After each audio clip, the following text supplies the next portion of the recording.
Hello আমার সোনা বন্ধুরা, তোমরা কেমন আছো? আশা করছি সকলে খুব ভালো আছে, আর আমিও না ভীষণ ভালো আছি। তো এই দেখো, সকাল সকাল আমার ঘরে চলে এসেছে পাবদা মাছ, বাটা মাছ আর লোটে মাছ। কার কার লোটে মাছ খুব প্রিয় অবশ্যই জানিও।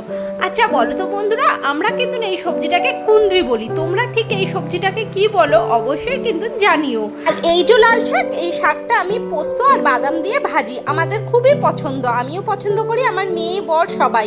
আর এইদিকে ছিল লঙ্কা। আর এখন হয়ে গেছে বিকাল বেলায়, বসে বসে চা খাচ্ছি, আর বাইরের আম গাছগুলো অনেক আম আছে, সেটাই তোমাদের দেখানোর চেষ্টা করছি।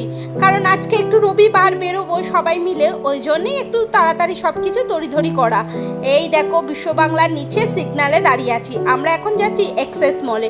এক্সেস মলে গিয়ে দেখি এতটা ভিড়, যেন মনে হচ্ছে ছোটখাটো পুজো কিংবা কিছু হচ্ছে।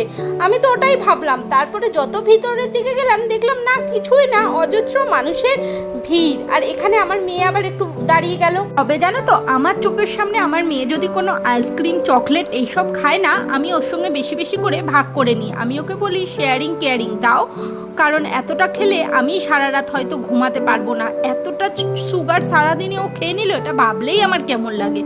তারপরে ওখানে একটা কোরিয়ান্ডার চিকেন বলে আইটেম ছিল, সেটাই বসে বসে নিয়ে খাচ্ছিলাম। আর ওখানে আমার হাজবেন্ড গেছে মেয়ের জন্য জল আনতে। আর এখান থেকে একটা ট্রেন গাড়ি বারবার ঘুরে বেড়াচ্ছে, চলো ভেতরে যাই। এই দেখো, এটা হলো এক্সেস মল। তো অনেক কিছু কেনাকাটা হয়ে গেছে, ঘোরা হয়ে গেছে, চলো এবার বাইরের দিকে বেরোই। কি বলছি? আমি একদিনই মিষ্টি খাবো, কারণ আমি বেশি রোজ রোজ মিষ্টি খাবো না, রান্না মোটা হয়ে যাবো। মোটা হয়ে যাবি? তো চলো এবার বাড়ি ফেরা যাক, কারণ আমি আর আমার মেয়ে বাইরের খাবার পছন্দ করি, খুবই খাই। আমার হাজবেন্ড কিন্তু বাইরের খাবার খুব একটা পছন্দ করে না, তাই বাড়ি যেয়ে ওর জন্য আমাকে রুটি তো করতেই হবে। আজকের মতো ভিডিওটা এতটাই। তোমরা ততক্ষণ খুব ভালো থেকো, সুস্থ থেকো, সাবধানে থেকো।